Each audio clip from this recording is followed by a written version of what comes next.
اب بات کرتے ہیں اوورسیز پاکستانیز کی جرنیز کی.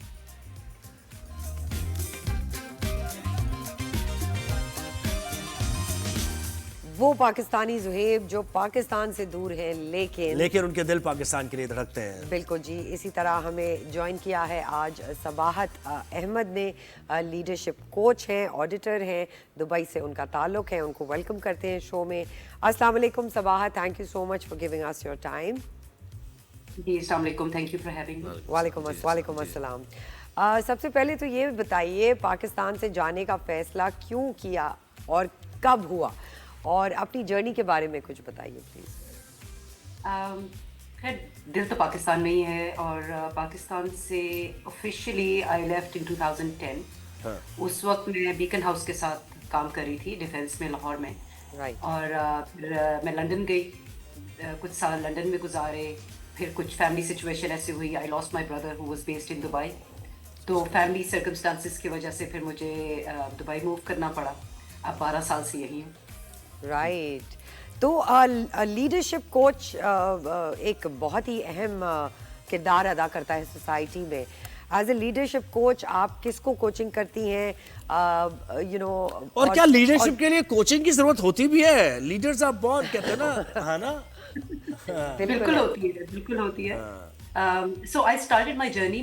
میں نے 2019 میں ماسٹری لیول لائف کوچنگ کی تھی, NLP, ہپنوتھراپی اینڈ سو آن. پھر میں نے اپنی ایک پریکٹس سیٹ اپ کی ایشمیر کے نام سے, جس کو ڈیورنگ کووڈ میں نے کافی سپورٹ کیا لوگوں کو. پاکستان میں بھی مارننگ شوز پہ بھی ایڈوائس گائیڈنس کے طور پہ میں نے appearance the.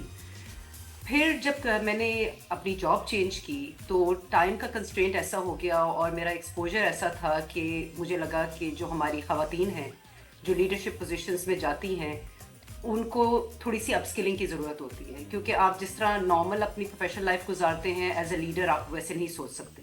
As a leader you have to think differently, you have to think how you can make others perform better than yourself. تو وہ جو تھنکنگ ہے اس کے لیے تھوڑی سی کوچنگ کی ضرورت ہوتی ہے. صحیح ہے. زہیب بھی یہاں پہ لیڈرشپ کوالٹیز کے ساتھ بیٹھتے ہیں. ہم ہمیشہ سوچتے ہیں کہ یہی لیڈ کریں شو کو. اچھا, Pakistani community, are you really in touch with the Pakistani community? There is a huge community in Dubai جو پاکستانیوں کی ہے. کیا آپ کا ان سے ملنا جلنا ہوتا ہے, and do you want to give back to that community also? بالکل. ٹائم کنسٹرینٹ تو ہوتا ہے, بہت فریکوینٹلی ملنا جلنا نہیں ہوتا, مگر ہماری یہاں ایک پاکستان بزنس کاؤنسل ہے جس کی میں ممبر ہوں, اور ان کے تھرو کچھ ایونٹس میں نے پارٹیسپیٹ کیا ہے, اور کچھ ڈنرز ایونٹس, سوشل ایونٹس ہوتے ہیں تو اب کر لیتے ہیں. ابھی جشن رختہ ہو رہا ہے, اس پہ شفقت امانت علی کی اپیرنس ہے, اس کے لیے جائیں گے. تو ہمارا یہ طریقہ ہے پاکستان سے اور اردو سے کلوز رہنے. اور یہ بھی بتائیں کہ کتنی تیزی سے آپ دنیا کو تبدیل ہوتے ہوئے دیکھ رہی ہیں, اور اس میں پاکستان کہاں کھڑا ہے؟ یہ بھی تو تقابل آپ کرتی ہوں گی نا پاکستان جب آتی ہوں گی کہ پاکستان میں. جی اس بارے میں بتائیے.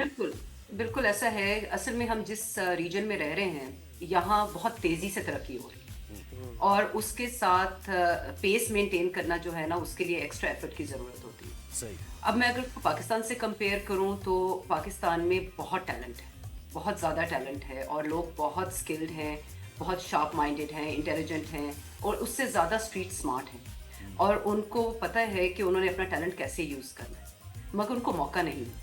تو پاکستان میں مواقع کی کمی ہے. یہاں یہ ہے کہ چھوٹی سی مارکیٹ ہے, چھوٹا سا ملک ہے, مگر اپرچونیٹیز بہت ہیں. زیادہ تر پاکستانی جو ہیں میں نے بہت کم لوگوں کو پروفیشنل سروسز میں دیکھا ہے.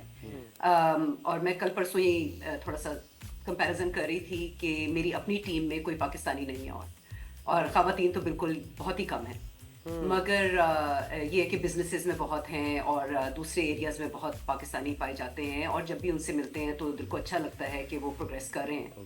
اور اگر پاکستان میں بھی ہم اس طرح کے مواقع کریٹ کریں اور تھوڑا سا فیوچر کی طرف, اپنا مستقبل کی طرف نظر رکھیں, تو آئی ایم شیور کہ ینگر جنریشن کو ہم زیادہ موقع دے سکتے ہیں. Right. Sabahat, as an auditor آپ کیا کرتی ہیں, ذرا ہمیں بتائیے.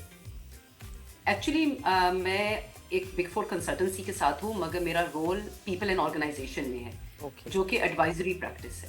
Right. اور وہ کلائنٹ فیسنگ ہے اور زیادہ تر میرا کام HR سولوشنز میں ہے, ڈیزائن ڈیولپمنٹ امپلیمنٹیشن. میرا بیک گراؤنڈ جو ہے وہ میں نے بتایا آپ کو کہ بیکن ہاؤس میں میں نے جاب کی. I graduated as a pharmacist and then I transitioned into education. Right. اور ایجوکیشن میں پھر then I went to teacher training. تو وہاں سے میرا ٹریننگ کا پیشن شروع ہوا, اور پھر ٹیلنٹ ڈیولپمنٹ, مینجمنٹ, اور پھر HR اسپیس میں. So that's the expertise that I come with. Right. تو میرا کام زیادہ تر جو ہے وہ اچھا پبلک یا پرائیویٹ. صباحت, باہر کے ملکوں میں ہم دیکھتے ہیں کہ اسٹوڈنٹ بیس لرننگ پہ زیادہ فوکس کیا جاتا ہے.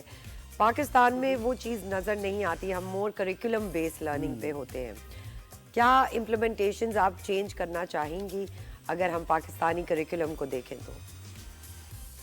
بالکل, ہمارا جو اکیڈیمیا ہے فوکس وہ بہت تھیوری پہ ہے. بالکل. اب ہمیں پریکٹیکل اور کنسیپچل نالج پہ فوکس کرنے کی زیادہ ضرورت ہے, کیونکہ جیسے اب آپ نے پہلے کہا کہ دنیا بہت تیزی سے آگے بڑھ رہی ہے, یہ ریجن بہت تیزی سے ترقی کر رہا ہے, اور اس کے ساتھ مقابلہ کرنے کے لیے اور اسی پیس پہ چلنے کے لیے ہمیں out of the box thinking, جس کو کہتے ہیں نا, حالانکہ I don't believe in out of the box thinking, I think that all thinking should be out of the box. بالکل ایسے ہی ہے. تو اس کے لیے کنسیپچل انڈرسٹینڈنگ بہت ینگ ایج سے ہمارے اسٹوڈنٹس میں اس کو انکریج کرنے کی ضرورت ہے کہ they become critical thinkers, they become analytical thinkers, and they become futuristic. اور یہ آپ جیسے ہی لوگ جو جن کا مشاہدہ وہاں بھی ہے اور یہاں بھی ہے تو اس میں کنٹریبیوٹ کر سکتے ہیں. بہت شکریہ صباحت احمد, دبئی سے کیا اپنے تجربات بھی بتا رہی تھی اور پاکستان کے بارے میں کیا تاثرات خیالات رکھتی ہیں وہ بھی بتا رہی تھی, اور لرننگ تھرو پلے بھی ایک اور سوال تھا میرا ان سے رہ گیا.